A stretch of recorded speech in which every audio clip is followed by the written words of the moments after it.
تاہم معیشت کی مجموعی صورتحال اب بھی ووٹرز کی اہم تشویش ہے اور انتخابی مہم میں حریف کو ہدف بنانے کا ایک پوائنٹ بھی۔ ہم اس نااہل سوشلسٹ پاگل کو مزید 4 سال اپنی معیشت کو ناکام کرنے کی اجازت نہیں دے سکتے۔ یہ ہمارے ملک کو تباہ کر دے گا۔ میرے منصوبے کا موازنہ اس سے کیجیے جو ڈونلڈ ٹرمپ کرنا چاہتے ہیں۔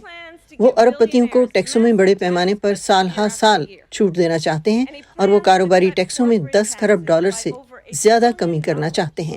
دونوں امیدواروں نے وعدہ کیا ہے کہ وہ خدمات اور میزبانی کی صنعت کے کارکنوں کو ملنے والی ٹپس پر وفاقی ٹیکس کم کر دیں گے، لیکن ناقدین کہتے ہیں کہ اس منصوبے سے فاسٹ فوڈ کے شعبے سے وابستہ افراد اور کم آمدنی والے دیگر ملازمین کو جنہیں ٹپس نہیں ملتی کوئی فائدہ نہیں ہوگا، اور یہ کہ اس پر لاگت آئے گی اور اس کا غلط استعمال بھی کیا جا سکتا ہے۔ ہم یہ کیسے یقینی بنا سکتے ہیں کہ یہ واقعی مستحق ملازمین ہیں اور اس سے ان بہت سے لوگوں کے لیے دروازہ نہیں کھل جائے گا جو ہو سکتا ہے اپنے بونسز اور کارکردگی کی رقوم کو ٹپ بنا کر خود کو ٹیکسوں سے آزاد کروا لیں۔ معیشت کے مسئلے پر رائے عامہ کے جائزوں میں اس سے پہلے ٹرمپ کو صدر بائیڈن پر برتری حاصل تھی۔ اب کم از کم رائے عامہ کے ایک جائزے سے ظاہر ہوتا ہے کہ ووٹر دونوں امیدواروں کو تقریباً یکساں قابل اعتبار تصور کرتے ہیں، 42% ہیرس کو اور 41% ٹرمپ کو۔ پیٹسی وڈا کسوارا کے ساتھ صبا شخان، وائس آف امریکہ۔ امریکہ میں انتخابی مہم زوروں پر ہے۔ تقریباً 5 ہفتے پہلے جب ریپبلکن پارٹی کا کنونشن ہوا تھا تو تب تک صدر جو بائیڈن صدارتی دوڑ سے دستبردار نہیں ہوئے تھے اور انتخاب 2 عمر رسیدہ امیدواروں کے درمیان تھا، لیکن اب صورتحال تبدیل ہو چکی ہے۔ کیا ڈیموکریٹک پارٹی اپنے اس قومی کنونشن سے اپنے ووٹرز خصوصاً نوجوانوں کو متحرک کر پائی ہے؟ اس پہ بات کرنے کے لیے اس وقت ہمیں جوائن کیا ہے ڈاکٹر اویس سلیم نے، جو لامار یونیورسٹی سے منسلک ہیں۔ اویس، بہت شکریہ آپ کا۔ چند ہفتے پہلے تک خاص طور پر بائیڈن اور ٹرمپ کی ڈیبیٹ کے بعد ڈیموکریٹس نومبر کے انتخابات کے لیے پریشان تھے۔ کیا ڈی این سی سے آپ کو لگا کہ ان کی پریشانی کسی حد تک ختم ہوئی ہے؟ بہت شکریہ اسد اللہ۔ دیکھیے، جب تک ریپبلکن پارٹی کا کنونشن ہوا تھا تو ایک غیر یقینی صورتحال تھی ڈیموکریٹک پارٹی کے اندر، کیا سرائیاں ہو رہی تھیں، لیکن تب تک جو بائیڈن ریس کے اندر تھے۔ جب انہوں نے وڈرا کرنے کا فیصلہ کیا اور اپنی جگہ کاملا ہیرس کو نامینیٹ کیا تو ایک دم وہ جو غیر یقینی صورتحال تھی وہ ختم ہو گئی، اور اس کے بعد جو ڈیموکریٹک پارٹی کے اندر کی ایک پالیٹکس ہے، اگر ہم پچھلی کیمپینز کو دیکھیں، نوجوانوں کا اور لیفٹ لیننگ لبرلز کا ایک بہت بڑا طبقہ ہے جو برنی سینڈرز کو کینڈیڈیٹ بنانا چاہتا تھا لیکن ان کی خواہش پوری نہیں ہوئی۔ پھر خواتین جو ہے ووٹرز خاص طور پر، وہ ابھی تک اس مایوسی کا شکار ہیں کہ ہلری کلنٹن صدر نہیں بن پائیں۔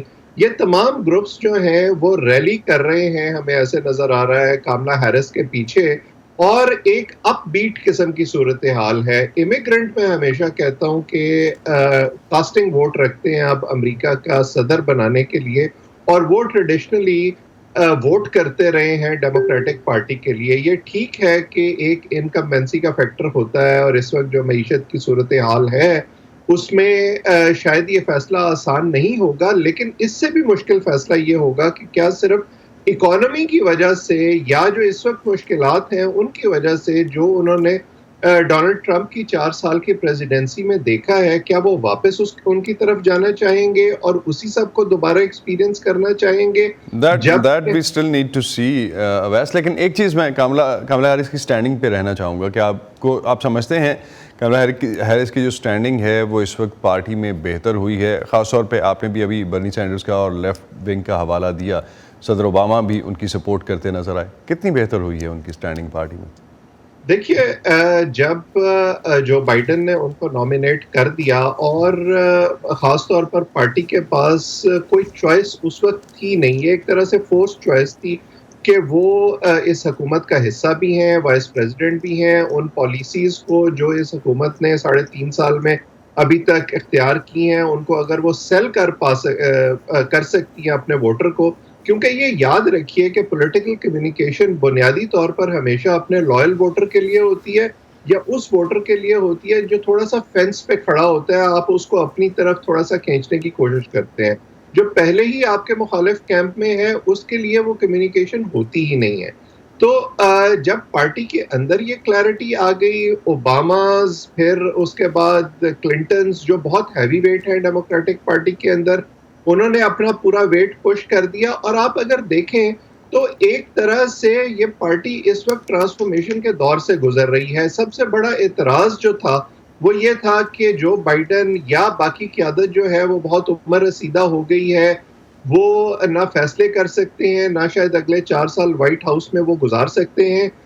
کاملا ہیرس خود آئیں، پھر آپ نے دیکھا کہ اس سے پہلے نینسی پیلوسی اسپیکر کے عہدے سے پیچھے ہٹ گئی تھی اور ان کی جگہ حکیم جیفریز جو ان سے 30 سال چھوٹے ہیں وہ آگے آ گئے تھے.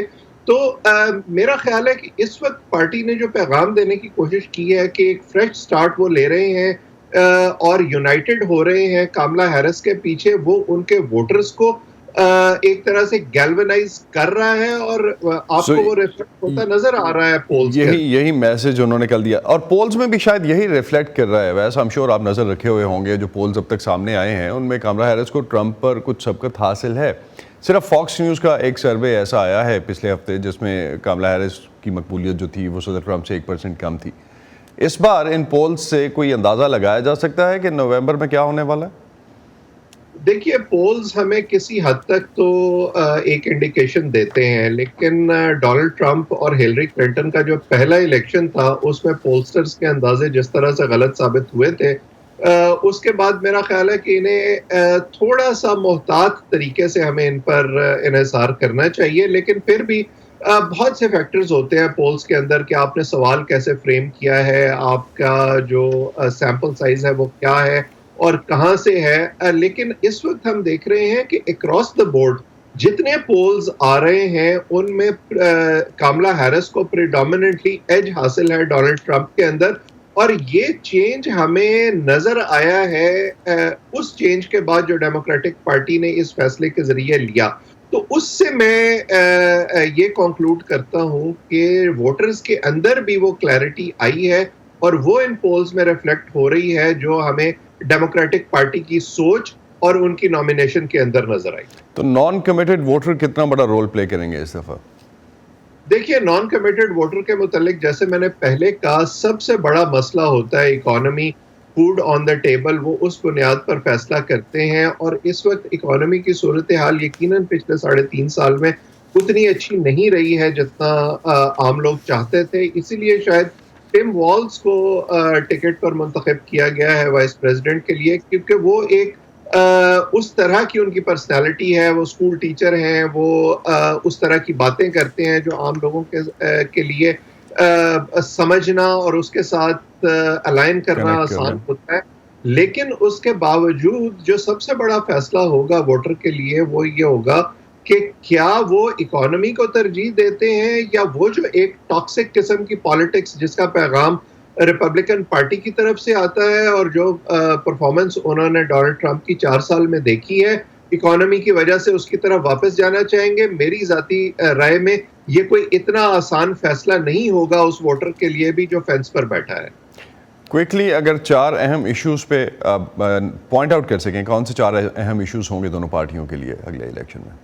دیکھیے سب سے بڑا تو اکانومی ہی ہوگا. فارن پالیسی کسی حد تک جو امیگرنٹس ہیں ان کے لیے ایک ایشو ہے اور امیگرنٹس جیسے میں نے کہا بہت اہم رول رکھتے ہیں اس الیکشن میں. پھر اس کے بعد جو خواتین ہیں ان کے لیے ابارشن رائٹس اور اسقاط حمل اور فارن پالیسی اور اکانومی. جی بالکل. بہت بہت شکریہ اویس سلیم، آپ ہمارے ساتھ تھے. اسی پہ ختم کرتے ہیں آج کا ویو 360. اسٹے سیف اور پاکستان اور خطے بھر کی خبروں کے لیے آپ ہماری ویب سائٹ اور سوشل میڈیمز پر آ سکتے ہیں. اب تک کے لیے اتنا ہی. اسد اللہ خالد کو اجازت دیجیے. خدا حافظ.